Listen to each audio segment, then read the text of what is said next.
අතිශය බිහිසුණු ලේ පිපාසිත වෙසමුණි රජුගෙන් වරම් ලද නම ඇසූ පමණින් බියගන්වන සුළු රීරියක්ෂය ගැනයි අද මේ කතාව. දල 4ක් ඇති පපුවේ ලේ විලක් ඇති එක් අතක මිනි ඔළුවක්ද එක් අතක කඩුවක්ද තවත් අතක ගිරවෙක්ද අනික් අතින් කුකුලෙක්ද රැගෙන ඌරාගේ පිට ගමන් යන්නේ රීරියක්ෂයාය.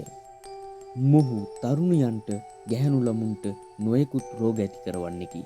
ලේ කිරිමාලය හිස කැක්කුම් වැනි රෝග ඒ අතර ප්‍රධාන වේ. සොහොන් ආශ්‍රිතව කල් ගෙවන මෙම යක්ෂයා ලේ බීමට ඉතා ප්‍රිය යක්ෂයෙක් බවට විශ්වාසයයි. මිනිසුන් හට ලේ සම්බන්ධ රෝග ඇති කරවන මොහු දෙවිනි වන්නේ මහ සොහොන් යක්ෂයාට පමණකි. ඇඟ සුදුමැලි වෙලා ලේ කඳුලක් නැති ගානට හොඳටම කෙට්ටු වෙලා ඉන්න ලෙඩෙක් ඉන්නවනම් ඉස්සර පැරැන්නන් රීරියක්ෂයාට මල් පිල්ලියක් දෙන්න පුරුදු වෙලා හිටියා. මන්දයත් මොහු පාන්දරත් මධ්‍යහ්නයේත් සහ හවසත් තුන්යමම ලේවලට බැල්ම හෙලා සිටින්නකි. රීරියක්ෂයා වැඩිපුරම ඇලදොල ගංගා වැව් පොකුණු දෙමංසල තුන්මංසල පාළු සොහොන් පිටි පාළු ගෙවල් වැනි තැන්වල ගැවසෙනවා. මොහු තම මෑණි කෙනෙකු වන ලේමල් බිසවගේ වම් පියයුර කඩා ලේ බීමට සැහැසිවීමෙන් මොහුගේ බිහිසුණු බව සිතාගත හැකිය.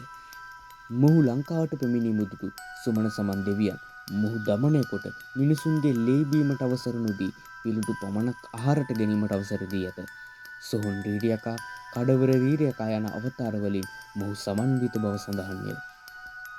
රීරියකාගේ බැල්ම වැටුණු කෙනෙකුට සිහිනෙන් මස් කෑම, ලේ බීම, ලේ යාම වැනි මානසික හා කායික ව්‍යාධීන් සිදුවන බව ජන ව්‍යවහාරයේ දක්වන අතර විශේෂයෙන්ම මල්වර කාන්තාවන් සහ ගර්භණී කාන්තාවන් රීරියක් දෝෂයට ලක්වන පිරිස් වෙනවා.